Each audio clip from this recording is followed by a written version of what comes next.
Iskandar. Di sini kami berdua akan menerangkan tentang KIE leukemia. KIE sendiri adalah komunikasi, informasi, dan edukasi. Jadi, leukemia merupakan penyakit keganasan yang menyerang sistem hematopoiesis sehingga menyebabkan proliferasi sel darah yang tidak terkendali. Sel-sel progenitor berkembang pada sel yang normal karena adanya peningkatan proliferasi sel dan penurunan apoptosis sel.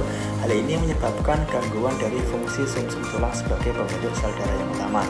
Leukemia sendiri adalah penyakit yang identik menyerang pada anak-anak. Leukemia adalah kanker darah akibat tubuh terlalu banyak memproduksi sel darah putih abnormal.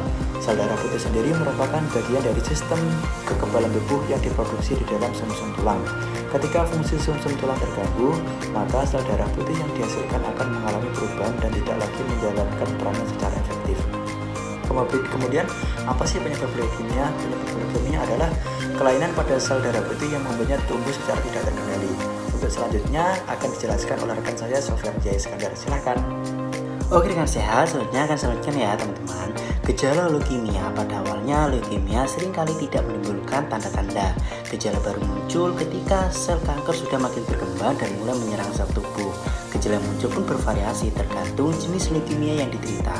Namun secara umum keluhan yang dialami penderita leukemia adalah demam dan menggigil, lelah yang tak hilang meski sudah beristirahat, berat badan terus drastis, gejala anemia, bintik merah pada kulit, mimisan, tubuh mudah memar, keringat berlebihan terutama pada malam hari, mudah terkena infeksi, muncul benjolan di leher akibat pembengkakan kelenjar getah bening, perut terasa tidak nyaman akibat organ hati dan limpa membengkak.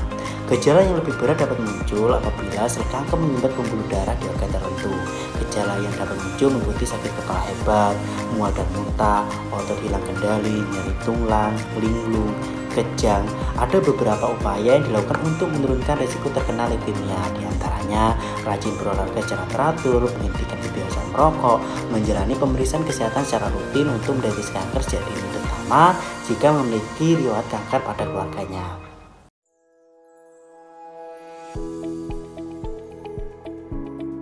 Permisi Pak. Baik Mas, ada yang bisa saya bantu? Jadi kemarin saya habis periksa ke dokter, saya sakit leukemia. Apakah saya bisa menebus obat di sini Pak? Oke Mas, saya cek dulu ya resepnya. Ini Pak.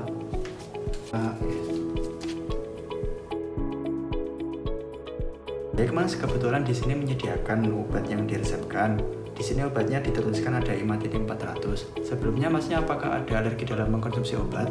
Kebetulan selama saya mengkonsumsi obat tidak ada Pak. Oke Mas, kalau begitu untuk obatnya dapat dikonsumsi 1 kali sehari ya Pak, dapat diminum setelah makan. Apakah Masnya sekarang sedang mengkonsumsi obat lain Pak? Tidak ada Pak. Baik Mas, untuk obatnya dapat dikonsumsi sesuai dengan anjuran dokter ya Mas. Untuk obatnya juga punya efek samping, kebetulan untuk ada mual, sakit kepala, dan diare. Nanti kalau efek sampingnya berlanjut kayak sesak napas terus batuk berdarah, itu bisa langsung menghubungi dokter terdekat ya Mas untuk konsultasi. Apakah saya bisa konsultasi mengenai konsumsi obat ini Pak? Oh bisa Pak, untuk konsultasi selama pemakaian nanti bisa langsung hubungi saya, atau nanti kalau ada efek yang berlanjut bisa langsung hubungi dokter terdekat saja Pak. Baik, terima kasih banyak atas perhatiannya Pak. Terima kasih. Sama-sama.